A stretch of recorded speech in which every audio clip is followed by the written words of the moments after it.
Сама суть, основа на которой строится уже логически оправданное решение нашего проекта, это создание некой игровой архитектуры, пространства, в котором каждый отчасти может почувствовать себя ребенком, увидев, что на привычные вещи можно смотреть под совершенно иным углом. Наш проект — это и вызов, который выражается от архитектурных планов и разрезов здания до запроектированного стула, и попытка ответить или скорее даже задать вопрос, что есть игровая архитектура. Разламывая здание на две части и создавая дом наоборот, мы формируем живую улицу. Она, главная артерия, столь же неотъемлемая часть организма района. Именно отсюда мы, словно за муравьиной фермой, можем видеть интерьеры и людей внутри здания. Пространства привлекают прохожих, перетекая из одного в другое, сливаясь в сложных и интересных композициях. Наша команда — это 4 человека с разными идеями, которые удалось сложить в единую концепцию. Максим видел проект мобильным и проницаемым. Я представляла сложное сочленение пространств с главной артерией, соединяющей все воедино. Яна рассматривала культурный центр как дом для всех и место, где можно оставить свой след. Для Лизы главной целью был уют и располагающая обстановка в пространстве. Наш взгляд плавно переносится с одного корпуса на другой, и мы видим необычный, словно растянутый из разрыва здания переход. Этот переход нам напоминает даже чем-то жвачку. Он напоминает нам фантазию из мультфильмов или комиксов. А в прозрачных пузырях, которые охватили все здание и частично рассыпались по улице, мы видим жизнь, мы видим эмоции. Переход между корпусами — это то самое, в прямом смысле, игровое пространство, доступное как для взрослых, так и для детей. Также это прямая метафора, отражающая идею и настроение нашего проекта. Именно он передает открытость, неожиданность, свободу и долю озорства. Наш проект — это аттракцион, включающий в себя всю шкалу контрастов, от тихого и громкого до гармоничного и безумного, где ты при этом можешь почувствовать себя его частью.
This is a joint project of students from the Academy of Architecture and students from Margi.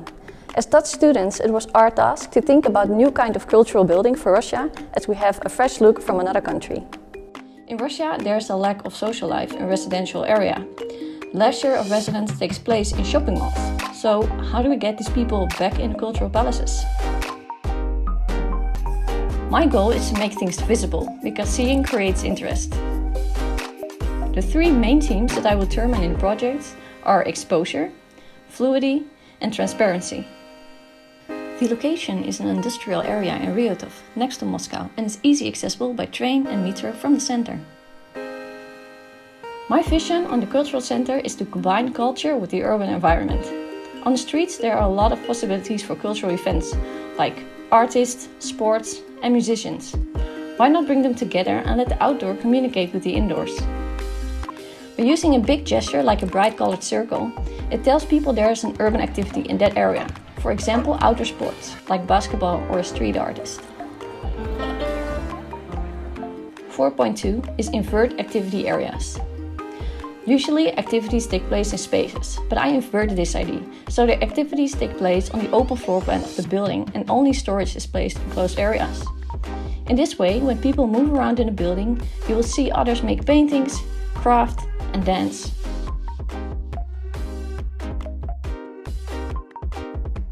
My name is Sanne Mulder. This was my presentation. Thank you for your attention.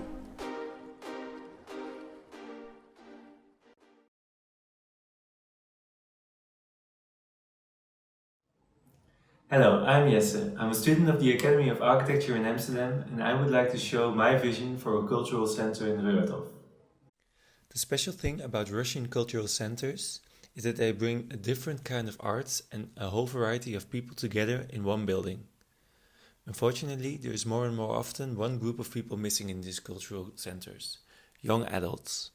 And to get these young adults out of the shopping malls back to the cultural centers, food culture can play an important role.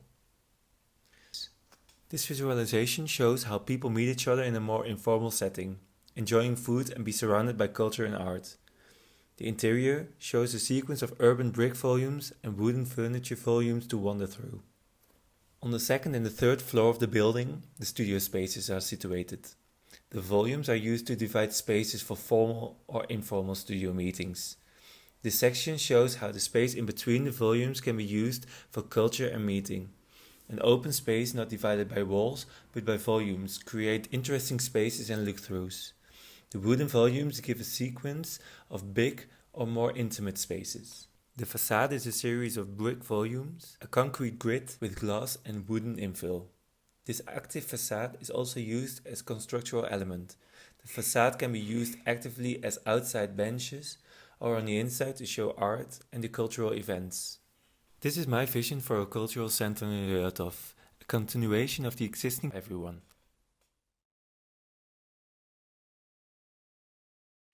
Hello, my name is Stephanie van Dillema and I joined the P6 studio of designing a cultural center for Ruhrhof. My design is called the Local Living Room of Ruhrhof, and by this video I would like to explain a bit more about my personal approach to this project and some further explanation of how I came to my concept and how I translated this into a building. For example, the detailing in the interiors of public spaces with all of the beautiful materials, different fabrics and colors and graphic textures I found really interesting. And this was quite a contradiction with the exterior. I came to the conclusion that the existing parking lot was functioning as a border between the neighborhood and the pond. The parking buildings were blocking actually the connection to the pond. I decided it was needed to remove this barrier and create high quality space for people instead of cars. What I did was moving the parking underground and placing my cultural building on top, where it works together with its surroundings. A principle in my design process was to use the volume of my building to activate street corners. This resulted in two big squares in front of the entrances of the building, where one of the squares becomes an opening towards the pond. By the use of material, this transition is even further visible. For the public open spaces I used a harder material, like concrete. For the semi-public I used warm wood material, and for the private spaces a more dark red marble stone. This section of the building shows how the local living room works.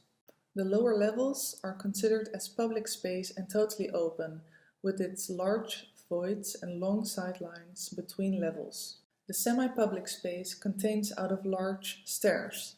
This is really the central heart where people can enjoy each other's company, cook together, meet each other, but also work or relax. The stairs can be also used as a sitting element. The private spaces are placed on the sides of the central heart, tucked away on the side corridors, where there are more cozy and quiet spaces.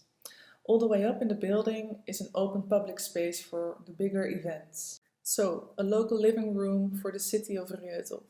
Thanks for watching this video. I really appreciate that our studio got the opportunity to present our work for the ArhMoskwa, and I hope that my idea of creating a local living room for Ruhrhof can be used as some kind of inspiration for city makers, planners, architects, you name it. And Thanks again. Hello everyone, this is Martinos Loveus, and that's my project Foil of Rotov, Vision of a Walkable City. So here comes the material concept of the city, of the building. So the cultural part is clad inside and outside in light materials, more reminding of a flight or a plane, while the transition part is using dark materials, just like in Soviet space shuttle. The black tiles were used for the parts that they exposed to the most heat. So the initial concept transferred to 3D turns into a master plan where a massive urban promenade is introduced, connecting metro to the cultural and green areas, and our building serves as a main bridge. So it takes you over the railways, and inside it offers you a variety of cultural programs. So there are concert halls and various dancing studios, library. So these are like small hidden spaces, while if you follow the graphically shown as red, the main path, you end up in the top of the building. That is the main foyer space, the representational space where people meet, and it also acts as a transition space, so it reminds a bit of an airport or a place of departure. So that's the presentation and the building